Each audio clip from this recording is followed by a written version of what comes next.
Halo semuanya, welcome to learning video with kelompok 2. Ya Allah, aku pasrahkan diriku sepenuhnya, Pak. Kelompok Bravo.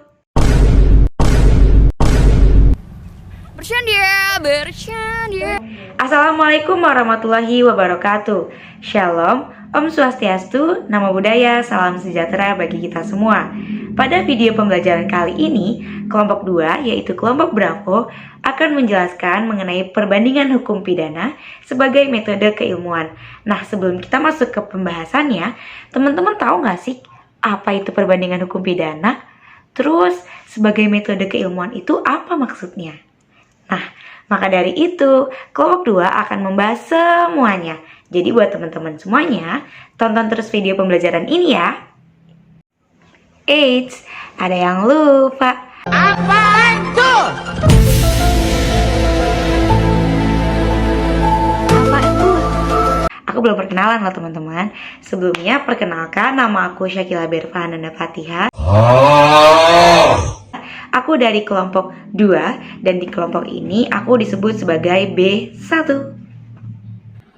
Perkenalkan, nama saya Lairatul Mufidah dengan NIM 111210013. Saya dari kelompok 2 Bravo 3. Nah, di sini saya akan menjelaskan tentang perbandingan hukum sebagai suatu metode penelitian atau keilmuan. Menurut para ahli, yaitu Rudolf D. Schlesinger, mengemukakan bahwa comparative law merupakan metode penyelidikan dengan tujuan untuk memperoleh pengetahuan yang lebih dalam tentang bahan hukum tertentu. Comparative law bukanlah suatu perangkat peraturan dan asas-asas hukum. Comparative law adalah teknik atau cara menggarap unsur hukum asing yang aktual dalam suatu masalah hukum.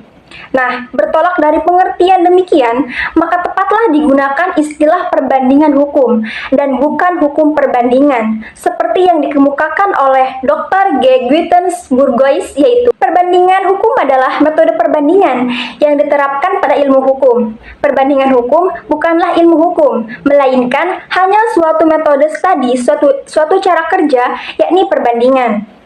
Maka jelas bahwa hukum perbandingan itu tidak ada.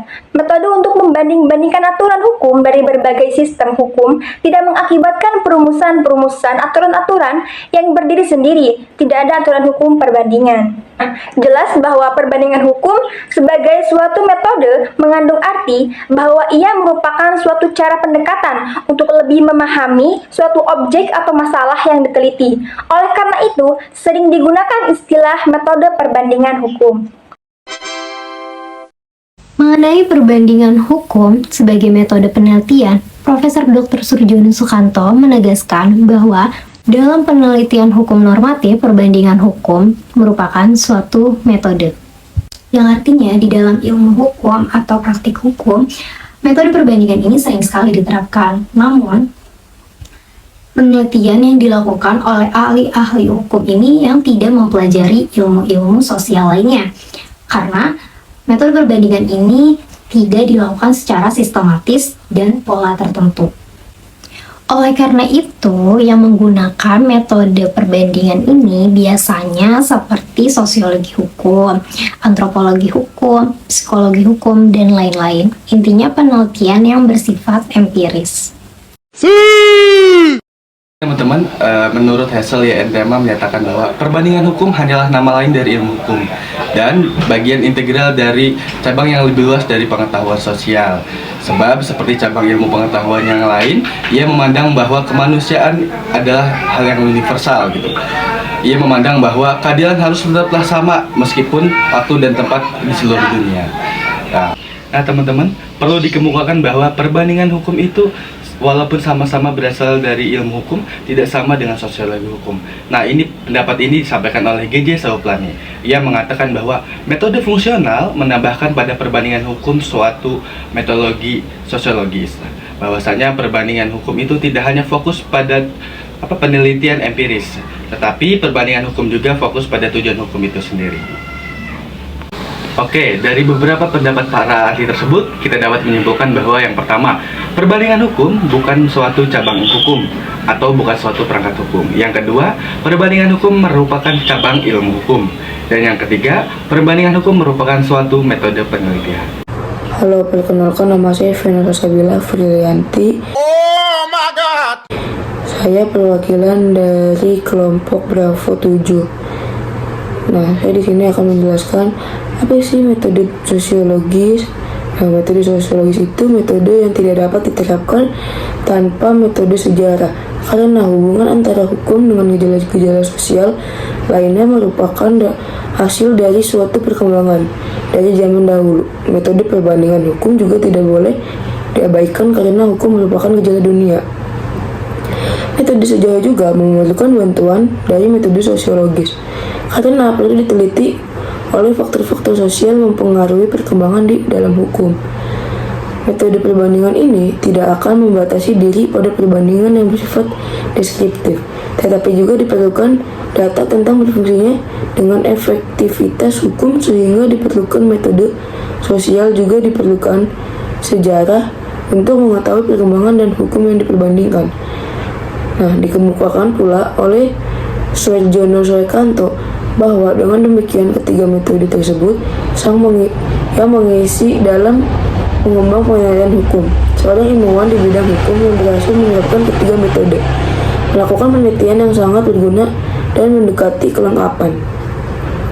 Sehubungan dengan yang dikemukakan oleh Suarjono Soekanto di atas, lebih ditegaskan bahwa metode atau pendekatan yuridis normatif juga memerlukan pendekatan empiris sosiologis. Eratnya hubungan antara perbandingan hukum dengan sejarah hukum dan sosiologi hukum terlihat dari pendapat para ahli sebagai berikut. Yang pertama ada Van der Velden yang menyatakan bahwa perbandingan hukum sulit dibedakan dari sejarah hukum. Lanjutnya, membedakan perbandingan hukum dari sosiologi hukum lebih sulit lagi. Yang kedua ada Sir Frederick Pollock.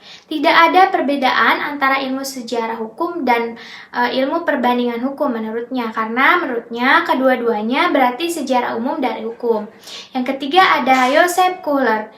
Menurut Joseph Kohler, istilah sejarah hukum universal sama dengan perbandingan hukum. Yang keempat ada Max Reinstein. Max Reinstein dalam bukunya Pengantar Perbandingan Hukum mengemukakan bahwa bukunya itu bisa juga digunakan sebagai pengantar sosiologi hukum. Lebih lanjut ditegaskannya olehnya bahwa apabila perbandingan hukum itu tidak hanya berusaha atau bermaksud untuk lebih memahami hukum itu sendiri, melainkan mencari kejelasan tentang fungsi sosial dari hukum pada umumnya, maka sebenarnya adalah sosiologi hukum. Perbandingan hukum yang berarti empiris ini terutama menggunakan metode fungsional dan mencari hukum-hukum menurut statistik, sehubungan dengan asal mula, pertumbuhan, jatuhnya, maksud, bentuk, dan perwujudan hukum sebagai gejala dari sosial budaya masyarakat sendiri. Jadi teman-teman, dari pendapat yang dikemukakan oleh para ahli tersebut dapat disimpulkan bahwa kesulitan membedakan perbandingan hukum, sejarah, dan sosiologi hukum ini karena ilmu hukum tidak hanya menjelaskan apa yang menjadi ruang lingkup dari hukum itu sendiri, akan tetapi juga menjelaskan hubungan antara gejala-gejala hukum dengan gejala sosial lainnya. Untuk mencapai tujuan tersebut, maka digunakan metode sosiologi, sejarah, dan perbandingan hukum. Perkenalkan, nama saya Hendro Asia. Saya dari kelompok Bravo 2. Di sini saya akan melanjutkan pembahasan dari rekan saya, yaitu mengenai perbandingan hukum sebagai suatu metode yang dikemukakan pula oleh Dr. Sunaryati Hartono dan Profesor Dr. Pan Apeltron. Nah, yang pertama, menurut Dr. Sunaryati Hartono, perbandingan hukum bukanlah suatu bidang hukum tertentu, seperti misalnya hukum tanah, kemudian hukum perburuhan atau hukum acara. Nah, akan tetapi sekedar merupakan cara penyelidikan suatu metode untuk membahas suatu persoalan hukum dalam bidang hukum manapun juga. Nah, jika kita hendak membahas persoalan-persoalan yang terletak dalam bidang hukum perdata atau hukum pidana, atau hukum tata negara. Nah, mau tidak mau kita harus terlebih dahulu membahas persoalan umum secara perbandingan hukum yang merupakan dasar dari keseluruhan sistem hukum dan ilmu hukum itu. Nah, itu menurut pendapat Dr. Sumaryati Hartono. Yang kedua menurut Profesor Dr. Pan Apeldoorn, yang dimana objek ilmu hukum adalah hukum sebagai gejala kemasyarakatan. Ilmu hukum tidak hanya menjelaskan apa yang menjadi ruang lingkup dalam hukum itu sendiri, tetapi juga menjelaskan hubungan antara gejala-gejala hukum dengan gejala sosial lainnya. Untuk mencapai tujuannya itu, maka digunakan dengan tiga metode. Yang pertama ada metode sosiologis, yang kedua ada metode sejarah, dan yang terakhir perbandingan hukum.